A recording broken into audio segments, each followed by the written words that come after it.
ঈদ উল আজহার পর থেকে শাকিব খানকে ঘিরে নতুন সিনেমার গুঞ্জন তুঙ্গে। রায়হান রাফি ও মেহেদী হাসানের দুটি সিনেমার নাম সামনে এলেও সেগুলো নিয়ে আর অগ্রগতি হয়নি।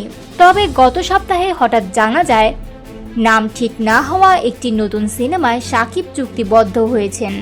আর তারপর থেকেই শুরু হয়েছে নতুন আলোচনা। এবার নাকি নিজের পারিশ্রমিক দ্বিগুণ করে ৩ কোটি টাকায় পৌঁছে গেছেন তিনি। এমনকি সাইনিং মানি হিসেবেও নিচ্ছেন ১ কোটি টাকা।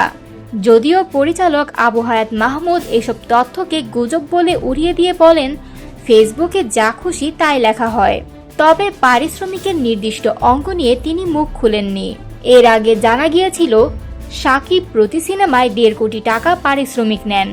কিন্তু ঘনিষ্ঠ একটি সূত্র জানিয়েছে বর্তমানে তার পারিশ্রমিক ২ কোটির বেশি হলেও ৩ কোটি নয়। সাইনিং মানিও এখন ৭০ লাখ থেকে ১ কোটি টাকার মধ্যে। অন্যদিকে মেহেদী হাসানের একটি সিনেমা থেকে শাকিবের সরে যাওয়ার কারণ হিসেবে পারিশ্রমিকের বিষয়টি সামনে এলেও প্রযোজক শাহরিন আক্তার তা স্পষ্টভাবে অস্বীকার করেছেন। তিনি জানান, আমাদের মধ্যে সম্পর্ক ভালো, পারিশ্রমিক নিয়ে কোনো বিরোধ হয়নি। এদিকে জানা গেছে শাকিব এখন প্রতি ঈদে একটি মাত্র সিনেমা নিয়েই হাজির হবেন। ঈদ উল ফিতরের সিনেমাটি ইতিমধ্যেই চূড়ান্ত। আর ঈদ উল আজহার জন্য আলফা আইয়ের সঙ্গে তার কাজের আলোচনা চলছে। প্রযোজক শাহরিয়ার শাকিল বলেন, আমরা পেশাদারভাবে বাজেট ও বাজার বিশ্লেষণ করে সিদ্ধান্ত নেই। পারিশ্রমিক নির্ভর করে চাহিদা ও লগ্নির ওপর।